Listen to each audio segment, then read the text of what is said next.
Good morning from Jaldapara. কাল site scene মোটামুটি ভালোই হয়েছে। তো সাইট সিন করার পর আজকে কিন্তু আমরা বেরোচ্ছি ঋষভের উদ্দেশ্যে। আর যাব লাভা গরুবাথান রোড দিয়ে। তোমরা তো জানোই গরুবাথান রোডটা কত সিনিক, তো ড্রাইভিংয়ে তো একটা খুব আলাদাই মজা আসতে চলেছে। আর তার সাথে লাভাতে কিছু সাইট সিন আছে, সেগুলো করব। দেন আমরা ঋষভের দিকে যাব। আজকে স্টে আমাদের ঋষভই, আপাতত এটাই প্ল্যান। হ্যাঁ, আর এই যে আমাদের হোমস্টে, বেশ সুন্দর লাগলো, অনেক বড় স্পেস, 4 হুইলারের জন্য অনেক বড় পার্কিংও আছে এখানে। পুরোটাই এখানে 4 হুইলারের পার্কিং আছে। এই যে একদম ওগুলো সব টি গার্ডেন আছে, ওগুলো সব সুন্দর বেশ।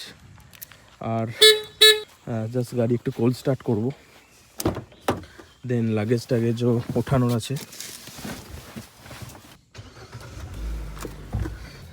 টাইম তো লাগবে একটু যেতে, বিকজ আমরা ব্রেকফাস্ট এখনো করা হয়নি। আজকে ব্রেকফাস্ট আমরা বাইরেই করবো, তো উপরে উঠেই করবো, পাহাড়েই কোথাও একটা করবো ব্রেকফাস্ট। আগে কি হচ্ছে আবার জানাবো পরের ভিডিওতে।